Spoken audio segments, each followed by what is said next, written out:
Tori, your favorite realtor with Attraction Realty, where I'm attracting you to your next home. So I'm coming to you live for Money Making Mondays. I will be live every Monday at noon to offer tips and tricks to help you save money and make money. So I do apologize for the lighting of my camera and I look discolored, but I'm here today to talk to you about Homestead Exemption. So when I have my consultations with new potential buyers, I realize that majority of the time they have no clue as far as what homestead exemption is. So most properties taxes is rolled into what's called an escrow account as part of your monthly mortgage payments. So if your property taxes increases each year, then so will your monthly mortgage payments. So homestead exemption is a legal provision that helps to reduce the amount of property taxes that an owner has to pay on an owner-occupied property. A homeowner is entitled to a homestead exemption on their home and land underneath, provided that the home is owned by the homeowner and it was their legal residence as of January 1st of the taxable year. So to be granted the homestead exemption, a person must actually occupy the home and the home has to be considered their legal residence for all purposes. But if a person was away from their home due to health or medical reasons, they will not be denied homestead exemption. So a family member or friend can notify the tax receiver or the tax commissioner, and the homestead exemption will still be granted. So property tax returns are required to be filed by April 1st. So homestead applications that are filed after April 1st will not be granted until the next calendar year. So if you're a homeowner as of January 1st and have never completed this form, you still have less than 30 days to complete it for it to be counted for this year's taxes. So if you have just purchased your home and that will be your primary residence, you may have to wait about 30 days after you close just to give the attorneys time to record everything with the county with the, your deed. So once that's recorded with the county, then you're able to file for the homestead exemption right away. You don't have to wait for the next tax year. You still can do it this year, even if it's beyond the deadline, and it'll be counted for next year. So in my experience, I have did homestead exemption on 2 of my properties that I've owned. The first property that I owned, I believe the regular taxes was about $1,500 per year. After my homestead exemption, it was less than $600 a year. I think the year that I closed it, it probably went down even more. But in the house that I'm in now, I'm in the city of South Fulton. So I initially had filled out the form, but when we became our own city, the form went null and void and they went up on my taxes to like $2,800 a year. After I filled out the form again, it went down to $1,500 a year. But typically you only have to fill the form out once and it'll be on record. But for whatever reason, I had to refill it out again for this house, but it saved me a lot of money on my taxes and to keep me within budget with my monthly mortgage payment. So as far as where do you file it, homestead exemptions are filed with your county tax officials, and it's typically with the county's tax commissioner office. The state of Georgia also offers homestead exemptions to all qualifying homeowners, but in most counties, the local legislation will approve an amount higher than what the state will offer you. So as a general rule, the exemptions offered by the county is more beneficial for the homeowner. But let's talk about as far as the exemptions that the state does offer. They do offer the standard homestead exemption, where each Georgia homeowner that occupies the home as their primary residence may be granted $2,000, a $2,000 exemption from county and school taxes, except for school taxes levied by the municipalities and except to pay interest on and to retire funded indebtedness. So the $2,000 is deducted from the 40% assessed value of the homestead. And then there's a lot of different exemptions if you are over a specific age.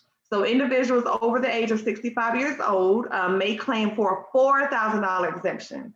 And that's from all county ad valorem taxes if the income of that person and his or her spouse does not exceed $10,000 for the prior year. So income from retirement sources, pensions, and disability income is excluded up to the maximum allowed to be paid to an individual and his or her spouse under the Federal Social Security Act.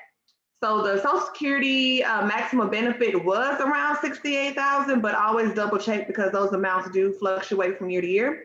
But the owner must notify the county tax commissioner for any reason if you no longer meet the requirements for the income. But if you are over the age of 62 years old, you may claim for an additional exemption for educational purposes. So if you're over the age of 62 years old and are a resident of each independent school district and of each county district, you may claim an additional exemption from all ad valorem taxes for educational purposes and to retire school bond indebtedness if the income of that person and his or her spouse does not exceed $10,000 for the prior year. So income from retired sources like pension, disability income is excluded up to the maximum amount allowed for each individual and his or her spouse. There's also something called a floating inflation-proof exemption for individuals over the age of 62 years old. Can obtain a floating inflation-proof county homestead exemption, except for taxes to pay on and to retired bond indebtedness based on natural increases in the homestead's value. So if the appraised value of the home has increased by more than $10,000, the homeowner may benefit from this exemption. And income together with you and your spouse or other people residing in the house cannot exceed $30,000 total. So this exemption does not affect any municipal or educational taxes and is meant to be used in place of any other county exemption. And so for all of my disabled vets or retired vets, I am a certified military relocation specialist. So this, you do have some other tax breaks as well. So if you're a disabled veteran or a surviving spouse, any qualifying disabled veteran may be granted an exemption of $60,000 plus an additional sum for paying property taxes for the county, municipal, and school purposes. The additional sum is determined according to an index rate by the Secretary of Veteran Affairs. And the amount was at $85,000, but I'm sure it could have fluctuated and changed, but the value of the property in excess of this exemption remains taxable. And this exemption is extended to any unremarried surviving spouses or minor children as long as they continue to occupy the home as a primary residence. And so for my surviving spouses that are unremarried, unremarried to a surviving spouse of a member of the armed forces who were killed in or died as a result of any war or armed conflict will be granted a homestead exemption from all ad valorem taxes for county, municipal, and school purposes in the amount of $60,000 plus an additional sum. So the surviving spouse will continue to be eligible as long as they do not remarry. And if you're a surviving spouse of a peace officer or firefighter killed in line of duty, will be granted a homestead exemption for the full value of the homestead for as long as the applicant occupies the residence as a homestead. So definitely contact your local county for more information and for additional information for filing for homestead exemption.